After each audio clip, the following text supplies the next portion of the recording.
गुरु गोविंद दो खड़े काके लागू पाए, बलिहारी गुरु आपने गोविंद लियो बताए।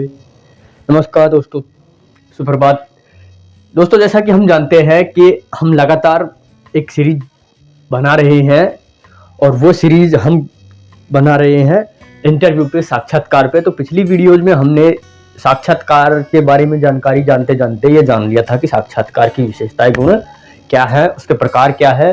तो अब रह गया है, जैसा कि मैंने आपसे अभी कहा है कि गुरु गोविंद दो खड़े काके लागो पाए, बलिहारी गुरु आपनो गोविंद लिए बताए। यानी कि गुरु ऐसी चीज है जो भगवान को बता देता है, मतलब वो बड़ी चीज है। तो उसकी ये हमें क्या है, प्रॉफिट है, लाभ है ना। विशेषता उसकी ये है कि वो भगवान को बता देता है, तो इससे प्रॉफिट किसको होता है? शिष्य को ही।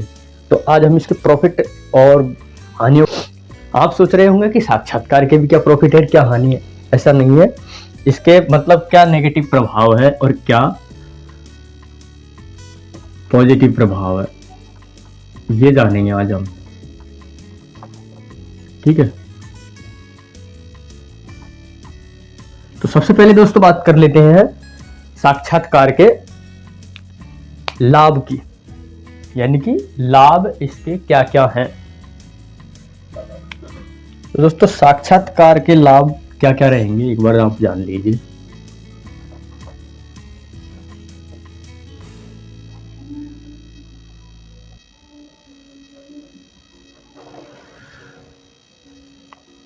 तो सबसे पहले इसके लाभों में क्या है कि इसकी विशेषताओं और प्रकारों के आधार पर हम इसके लाभ एक बार डिक्लेरेशन में पढ़ेंगे तो हम जान लेंगे कि इसके लाभ क्या क्या रहेंगे।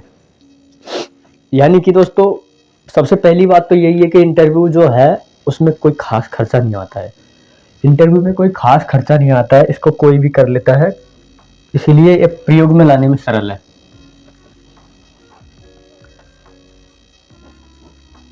लाभ पढ़ते हैं सबसे पहले, और सबसे पहले है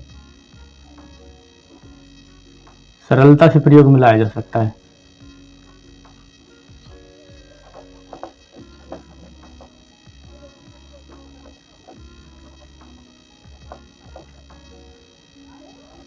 ठीक है, सरलता से इसका प्रयोग हो सकता है, बिल्कुल बहुत सरल है। इसकी चीज है, एक आदमी सामने बैठो, एक आदमी इधर बैठो, बातचीत हो गई, सवाल और जवाब हुए, प्रयोग में लाने की।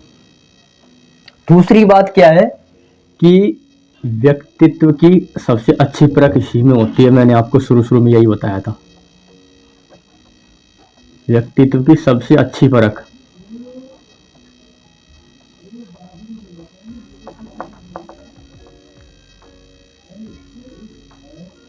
सबसे अच्छी जांच इसी में हो सकती है।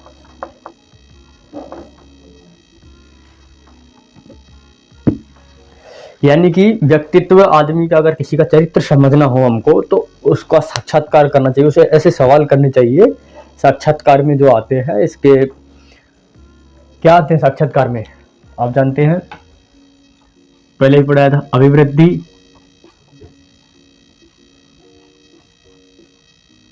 अभिवृत्ति, अभिरुचि, भावनाएं, संवेग आदि आते ना।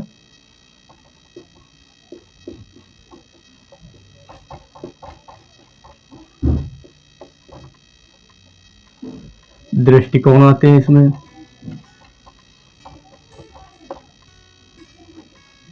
विचार, ये भावना है, संवेग आदि इन चीजें है। तो ये इनको क्या होता है, इनके दो काम होते हैं। इनको जान सकता है कोई दूसरा व्यक्ति, और खुद जानकर बढ़ा सकता है, ये सुधार भी सकता है ना। कोई बढ़ाने की चीज है तो बढ़ाएगा, सुधारने की चीज है सुधारेगा। यानी कि एक इसका प्रॉफिट ये हो गया कि अभिवृद्धि, अभिरुचि, ये जो संवेग है, दृष्टिकोण है, इनको जान करके और बढ़ाया जा सकता है, अच्छा बनाया जा सकता है। यानी कि गुणों को बढ़ाने में सहायक है।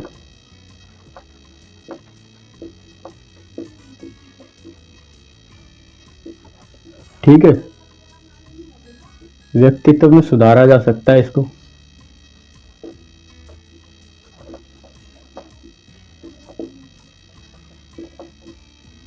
सुधार की क्या है, सर्वोत्तम विधि है ये।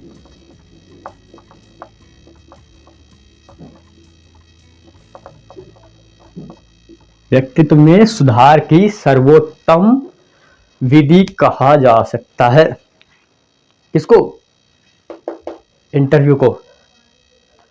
दूसरी बात है दोस्तों कि इससे क्या होता है, एक चीज इनमें आप देख लोगे, और वो क्या होती है, एक दृष्टिकोण जो मैंने आपको बताया उसका अलग से कहते हैं अंतर्दृष्टि।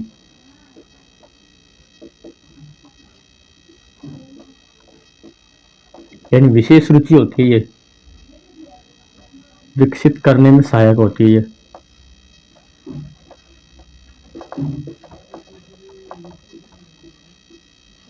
ठीक है, किसी भी भावना या विचार या कोई दृष्टिकोण है उसके प्रति विशेष रुचि होती है, विशेष के प्रति, तो उसमें होता है ये। अब दूसरी बात क्या है, ये तो है जनरली बात जानने वाली। इसके अलावा जो हम साधारण रूप से प्रयोगात्मक रूप में अगर हम जानेंगे, तो प्रयोगात्मक रूप में हमारा क्या होता है दोस्तों कि व्यक्ति को जब आपस में हम समझते हैं तो लिखने में कुछ बातें हैं जो छूट जाती है, कुछ बातें प्रैक्टिकली हम बता देते हैं। जैसे भावना का, हमारी भावना का पता चल जाता है ना, तो भावना में हमारी बातें भी दबी हुई होती है। इसलिए तो 3 चीजें हम इसमें करते हैं, क्या प्रश्न करते हैं, विचार जानते हैं, ठीक है, भावना जानते हैं, भावना हमारी जाती भी है आती भी है, ये दोनों 3 चीजें आपस में जाती है, और बाकी तो एक ही तरफ से आती है। और कोई भी बात, तो ये चीजें क्या है जो समझ में नहीं आ रही हो ना,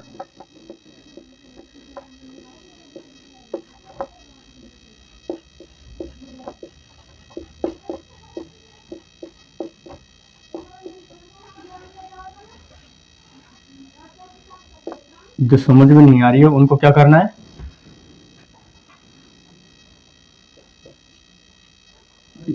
इन सारी चीजों को एक नाम दिया जाए, तथ्य।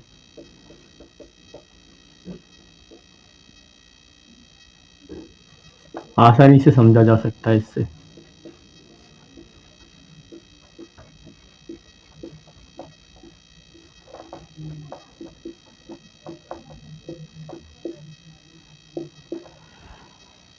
यानी कि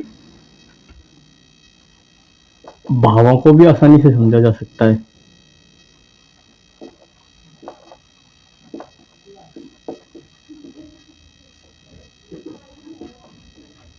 ये इसका नेगेटिव पॉइंट भी आ जाएगा, भावों के आधार पर निर्णय होता है इसमें ज्यादातर, क्योंकि व्यक्ति का जो विचार होता है वो सामने दिख जाता है, आदमी को भाव जो होते हैं।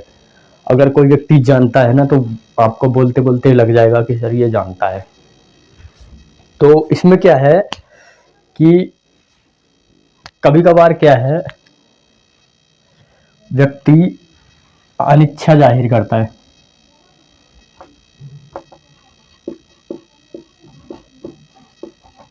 इच्छा नहीं होती है, लिखने में उसका पता नहीं चलता है, अनिच्छा का सहयोग नहीं करता है।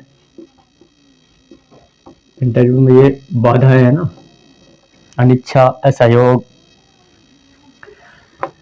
या फिर आप यो कहें कि अरुचि। तो ये अरुचि के ही दोनों कारण हैं, लेकिन अनिच्छा, असहयोग और इनके अलावा क्या होता है कि व्यक्ति की जो है कमियां, जो पूर्व तैयारी है ना उसकी कमी होती है ना, उसका पता चल जाता है इंटरव्यू लेते लेते। अनिच्छा, असहयोग और भी कुछ कमियां हैं, और कोई भावना होती है इसकी, विशेष भाव। तो इनका क्या है, मूल्यांकन इसी आधार पर होता है। किस आधार पर है,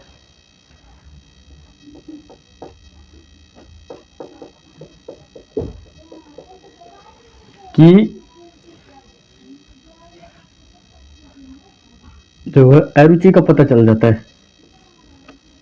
सब चीज अरुचि में तो आएगी ना।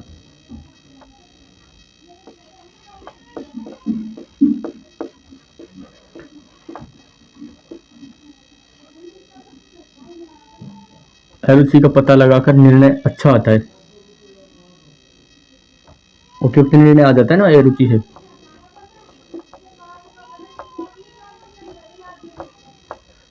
कैसे कि अगर कोई व्यक्ति किसी काम के प्रति रुचि नहीं रखता है, हमारे काम के प्रति, हमारे प्रोफेशन के प्रति रुचि नहीं रखता है, लेकिन उसको जानकारी इतनी है बहुत ज्यादा। जैसे कि अगर आप मान लीजिए थर्ड ग्रेड टीचर की तैयारी आप नहीं कर रहे हैं और आप तो फर्स्ट ग्रेड की कर रहे हैं, आपने थर्ड ग्रेड का पेपर दिया, तो आप पेपर में देंगे तो आप पास हो जाएंगे, लेकिन आपको तो इच्छा ही नहीं, आप नौकरी नहीं करेंगे। लेकिन अगर आप थर्ड ग्रेड का इंटरव्यू देंगे आप फर्स्ट ग्रेड की तैयारी करते हुए, तो आपकी अनिच्छा अपने आप ही पता चल जाएगी, क्योंकि आप उसमें रुचि ही नहीं लेंगे। तो इससे निर्णय अच्छा हुआ ना, जो क्योंकि आप तो जॉब करना ही नहीं चाहते हैं और जो करना चाह रहे हैं उनके प्रति अन्याय हो गया। इसीलिए इसमें ऐसा है, इंटरव्यू से पता चल जाता है इस चीज का। परीक्षा में और इंटरव्यू में जो सारे अंतर है ना, वो इसके डिफरेंट है, जो इसके पॉजिटिव पॉइंट है। तो इसमें क्या है कि और भी कई चीजें हैं। तो इसमें क्या है, जो सूचनाएं लिखित रूप से नहीं ली जा सकती है ना, यानी जो बातें ये जो सूचना लिखित नहीं ली जा सकती है, वे इसमें ली जा सकती।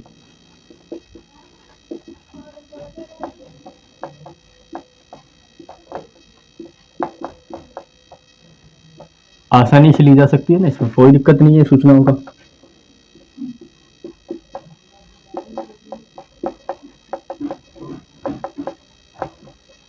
ये सब आपको दिख नहीं रहा हो तो कृपया करके जूम करके देखें, क्वालिटी बढ़ा के, नो प्रॉब्लम, सब समझ में आएगा आपको।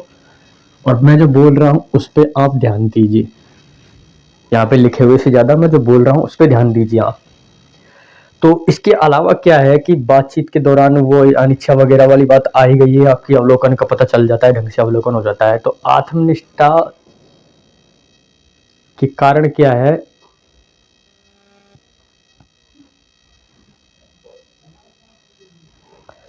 और इसमें क्या है कि ऐसी कोई खास और कोई बात रही नहीं है। और एक दो पॉइंट जो मैं आपके खुद जोड़ दूं वो ये रह गए हैं कि व्यक्ति जो कहना चाह रहा है ना, वही बात आ गई जो लिखित रूप से सूचना नहीं ली जा सकती है। यानी कि जो व्यक्ति कहना चाह रहा है उसके भावों से पता चल जाता है। जैसे कि आपने सुना होगा, रोको मत जाने दो उसे, उसने लिख दिया रोको मत जाने दो उसे, इसमें कोई कॉमा वॉमा प्रयोग नहीं किया। लेकिन अगर आपने बोल दिया रोको मत जाने दो उसे, रोको मत जाने दो उसे, आप कहेंगे रोको मत जाने दो उसे, तो ये हो गया ना इशारा, रोको भी हो गया और मत जाने दो भी हो गया। और जैसे आप कहेंगे यानी कि रोकना है उसे, जाने नहीं देना है, इसका अर्थ ही होगा। और आप अगर कहेंगे रोको मत जाने दो उसे, समझ रहे हैं आप, जाने दो उसे, रोको मत, हो गया ना, दो अर्थ अलग अलग हो गए। इसका मतलब ये होता है कि ये चीजें आप कहने में नहीं कर पाते, जो ये कर दिया आपने बोलने में। इसीलिए बिल्कुल जो सूचनाएं आप लिख नहीं सकते हैं उनको आप बोल के बता सकते हैं। प्रयोग में लाना बहुत सरल है। इसीलिए इसका एक और होता है, कम खर्चा होता है इसमें। एक तो कम खर्चे में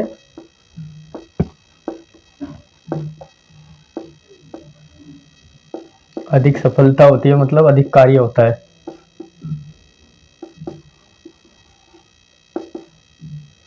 वो कैसे होता है कम सफलता में, कम में, यानी कि इसमें खर्चा क्या लग रहा है आपको, एक टेबल और एक स्टूल लगानी, वो भी लगाओ तो लगाओ, नहीं मत लगाओ, बिल्कुल खड़े खड़े भी इंटरव्यू लूंगा।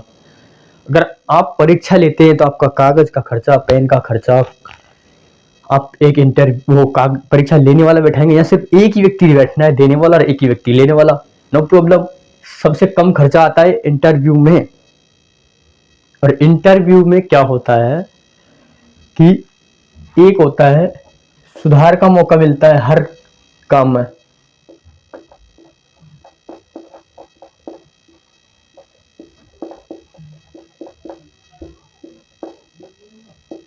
सुधार का मौका किस किस को मिलता है? देखिए, इंटरव्यूअर को भी मिलता है। कैसे? मैं अभी आपको समझाता हूँ। और साक्षात्कार प्रदाता को भी मिलता है।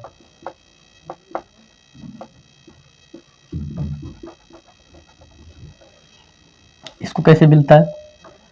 अगर साक्षात्कारकर्ता तैयारी करके ही नहीं गया है या फिर उसको कुछ आता ही नहीं है, जैसे मैंने आपको भी समझाया कि फर्स्ट ग्रेड का इंटरव्यू अगर लेगा कोई व्यक्ति, तो वो अगर थर्ड ग्रेड में ही टीचर होगा तो फर्स्ट ग्रेड की क्या इंटरव्यू ले पाएगा वो? या फिर वो नया नया ही लगा हो, या फिर उसको तैयारी का अनुभव ही नहीं हो, या फिर हो सकता है इंटरव्यू देने वाला उससे भी अधिक क्वालिफिकेशन रखता हो या उससे भी अधिक वो रखता हो, तो उसको तो तैयारी करने की जरूरत पड़ गई ना। यानी कि साक्षात्कारकर्ता अगर उपयुक्त नहीं है या फिर उसमें भी कोई कमी है स्किल की, तो वो करेगा। और इसके भी है, तो इनके दोनों को क्या है, कौशल तो बढ़ाना मिल जाएगा, कौशल बढ़ाने का मौका। दृष्टिकोण सुधरेगा इनका सबका, दोनों का। यानी कि इसमें भी अगर इंटरव्यू लेना नहीं आ रहा है, साक्षात्कारकर्ता पे कुछ और कमी छोड़ रहे हैं वो लोग, तो होगा। दृष्टिकोण सुधरेगा इनका, साक्षात्कार प्रदाता का भी कौशल भी सुधरेगा। हर तरह के कौशल है, कौशल में आपको चला ही रहा हूँ, लेकिन आगे देखना आपके कौशल में क्या क्या महत्वपूर्ण तिथि आती है, सारी चीजें महत्वपूर्ण चीजें आएगी। तो कौशल सुधरेगा इनका, दृष्टिकोण सुधरेगा। और क्या होता है, एक संवेग जो होते हैं ना, इनका क्या होता है, एक तो उचित व्यवहार शुरू हो जाएगा। इसमें क्या है, नियंत्रण हो जाएगा। एक तो फीडबैक मिलेगा ना जब आपको, अगर आपसे इंटरव्यूअर कहेगा कि सर आप पे थोड़ा सा गुस्सा कंट्रोल नहीं होता है, आपको उन्होंने कोई ऐसा सवाल किया कि आपने गुस्सा कंट्रोल नहीं किया, तो वो कह देंगे आपका गुस्सा थोड़ा सा कंट्रोल होना चाहिए, तो अगली बार आप गुस्सा कंट्रोल करके आओगे। अगर आप बड़ी इंटरव्यू देते हैं तो ऐसे सवाल कर देते हैं आपसे कि आपको गुस्सा आ जाए, तो नियंत्रण होगा और ये उचित व्यवहार भी होगा। ठीक है। इसके अलावा क्या है, संवेगों के अलावा दृष्टिकोण भी हो गए आपके। दृष्टिकोणों में सामाजिक और सब तरह के दृष्टिकोण है इसमें। और क्या है, तत्कालीन वातावरण जो है ना,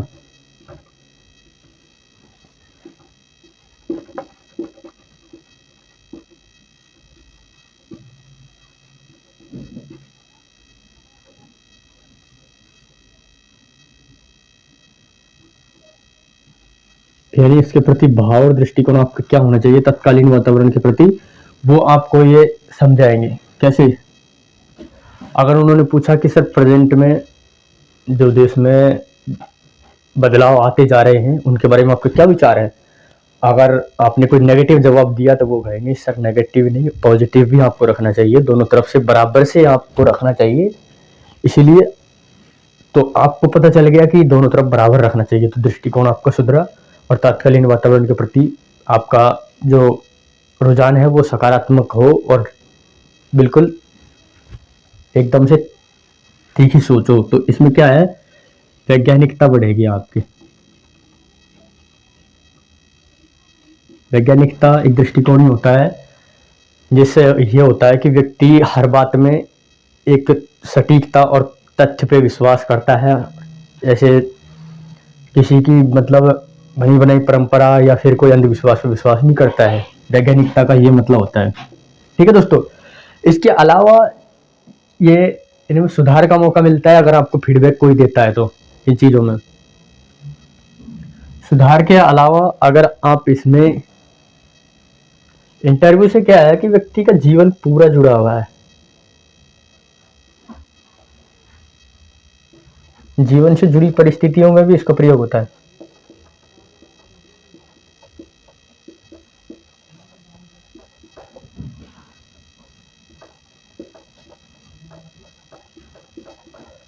जीवन से जुड़ी परिस्थितियों में कैसे प्रयोग होता है बताइए? अगर उन्होंने आपको एक सिचुएशन दे दी जिसमें आप क्या हो, एक पुलिस ऑफिसर हो, इंटरव्यू में आईएएस का इंटरव्यू हुआ आईपीएस के लिए, तो आपको उन्होंने सवाल कर दिया कि आप एक बड़े पुलिस ऑफिसर हो, या फिर उन्होंने आप नॉर्मल इंटरव्यू दे रहे हैं और मतलब जॉब के लिए उन्होंने कह दिया कि आप एक आईपीएस हो मान लो, और आपके सामने एक सिचुएशन क्रिएट कर दी ऐसे, तो उसमें एक तरफ आप क्या परिवार है और एक तरफ देश का फर्ज है, तो आप क्या करोगे? तो आपने अगर कोई जवाब दिया नकारात्मक, क्या नकारात्मक जवाब दिया, क्योंकि आपने कह दिया कि सर हम तो परिवार को चाहेंगे और देश क्या होगा जाएगा, तो हमारा दृष्टिकोण क्या हुआ, संकुचित हो गया। तो संकुचित दृष्टिकोण को हम क्या करेंगे, विकसित करेंगे, तो वो हमको बताएंगे कि हमको विकसित कैसे करना है। फीडबैक भी होता है इसमें। इंटरव्यू का जब मैं आपको चरण बता रहा था तो फीडबैक भी लास्ट में बताया था ना मैंने आपको। तो फीडबैक के माध्यम से ये चीजें होती है, सुधार का मौका मिलता है जीवन से जुड़ी परिस्थितियों में। अगर आपको उन्होंने उदाहरण दिया आईपीएस का, लेकिन जीवन से जुड़ी परिस्थितियों में कभी आपको ऐसा मौका मिल ही गया कि आपको देश में और परिवार में से एक चीज चूज करनी हो, कभी भी किसी भी बात में, यानी कि सामाजिक और निजी, देश की बात आती है निजी और सामाजिक में, कहीं भी आप देख लो। अगर आप टीचर हो और आपको समाज के बारे में सोचना है, तो ऐसे आपको नकारात्मक जब दृष्टिकोण बता देते हैं उनको, तो वो आपको फीडबैक देते हैं कि नहीं, तो इसको क्या होता है, नकारात्मकता को सुधारा जाता है। यहाँ पर नकारात्मकता को वो कहेंगे कि इसको सकारात्मकता में बदलो।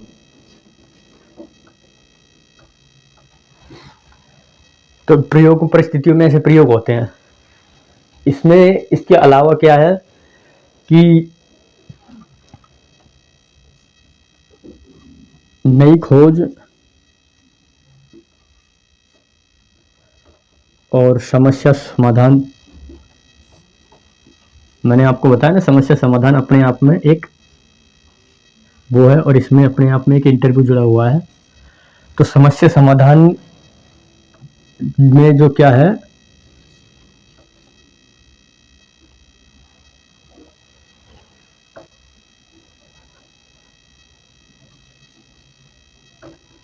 कोई भी व्यक्ति इसमें क्या समस्या समाधान कर सकता है और नई खोज कर सकता है। कैसे? अगर आपके सामने कोई खोज करने वाला व्यक्ति आया और आपने देखा कि ये किस प्रकार खोज कर रहा है, इंटरव्यू आपने दिया, फिर आपने उससे बात करी अलग से कि आप कैसे करते हो, तो आपको तरीका तो पता चल ही गया ना, आपने खोज करी, तो एक आपके जीवन में समस्या आ गई कभी, और समस्या की बात खोज हो गई ना। खोज भी एक समस्या होती है अपने आप में, और समस्या भी एक खोज होती है अपने आप में, समस्या का समाधान भी। तो आपको पता चल गया कि कैसे खोज होती है और कैसे समस्या का समाधान होता है। तो आप भी अपनी कोई भी खोज कर सकते हैं छोटी मोटी, और कोई भी समस्या का समाधान कर सकते हैं। तो इस प्रकार से ये होता है। और अपना क्या है, एक निजी क्या कर सकते हैं, निजी व्यक्तित्व स्थापित कर सकते हैं। कैसे? यानी कि अपनी एक पर्सनैलिटी डेवलप कर सकते हैं, बड़ी पर्सनैलिटी। यानी कि आप अगर इंटरव्यू दे रहे हैं तो आपको पता चल जाएगा कि इंटरव्यू से अपने चरित्र में क्या क्या सुधार है। लगातार सुधार करते जाएंगे आप, मान लो, तो आपका चरित्र बहुत अच्छा हो जाएगा ना, तो अपना एक स्पेशल व्यक्तित्व हो जाएगा। अब आप देखिए विकास दिव्य कीर्ति सर कितने इंटरव्यू लेते हैं, तो वो लेते ही जा रहे हैं। तो अभी आप देखेंगे कि उनका स्टैंडर्ड कहाँ है, इंटरव्यू उन्होंने ज्यादा लिए हैं ना, दिए भी होंगे उन्होंने इंटरव्यू। तो इंटरव्यू लेने से क्या फायदा है, आप वहां देखो एक बार विकास दिव्य कीर्ति सर के कैरेक्टर में, आप देखो एक बार उनके कैरेक्टर की एक बार समालोचना करके देखो कि उन्होंने एक्चुअल में किया क्या होगा, इंटरव्यू से क्या फायदे हैं, उनसे पूछिए आप। व्यक्तित्व स्थापित करने में आसानी होती है भाई। तो उन्होंने क्या है, एक चीजें अपनी व्यक्तित्व में सुधारी होंगी, ऐसा तो है नहीं है उनका व्यक्तित्व जन्म होते ही ऐसा ही होगा। तो ये सारी चीजें किसी न किसी माध्यम से हम सुधारते हैं, अपना दृष्टिकोण किसी न किसी माध्यम से हम सुधारते हैं। तो उनमें एक बहुत महत्वपूर्ण माध्यम है ये, यानी कि दृष्टिकोण सुधार का माध्यम है। दृष्टिकोण और व्यक्तित्व सुधार का सबसे बड़ा माध्यम है ये।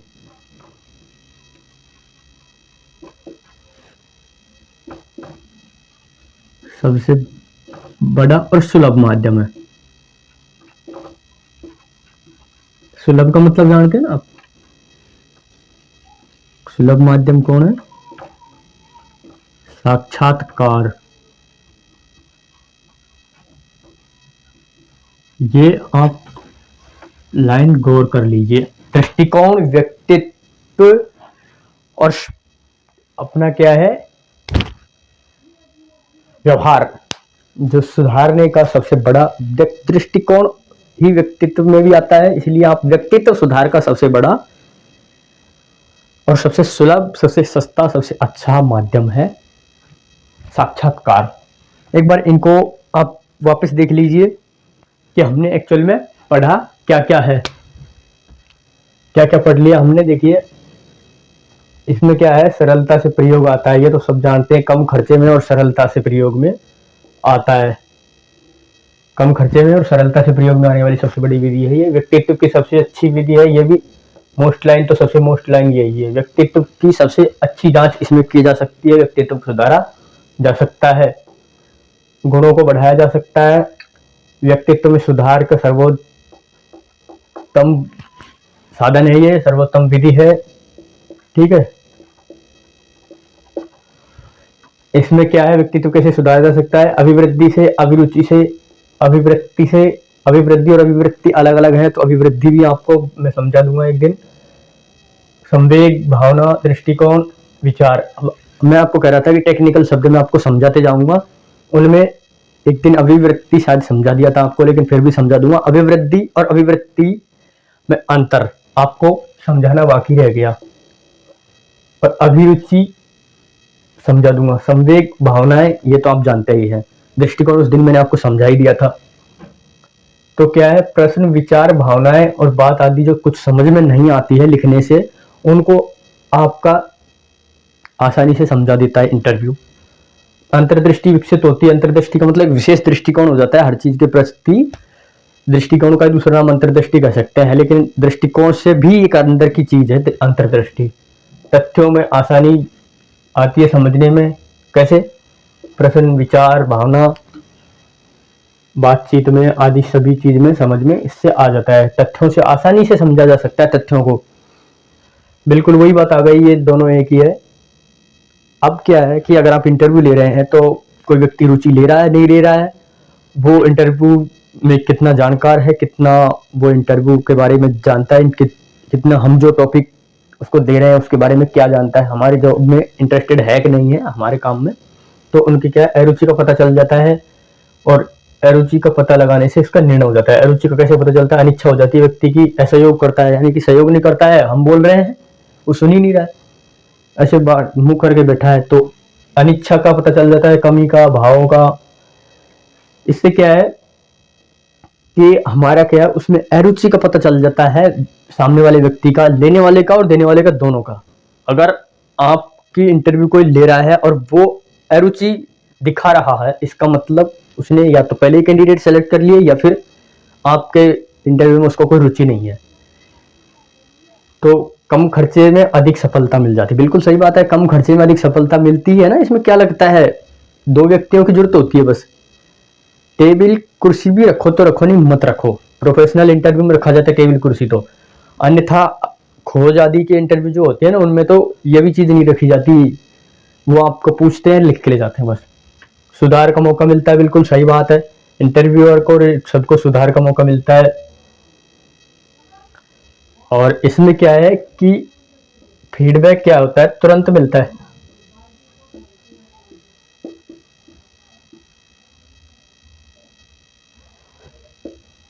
तुरंत ही तो मिलता है इसमें, और में तो बाद में आता है रिजल्ट। इसमें तुरंत फीडबैक मिलता है, तो पता चल जाता है। आप इंटरव्यूअर से पूछ सकते हो, सर मेरा फीडबैक क्या रहा, वो आपको बताएगा।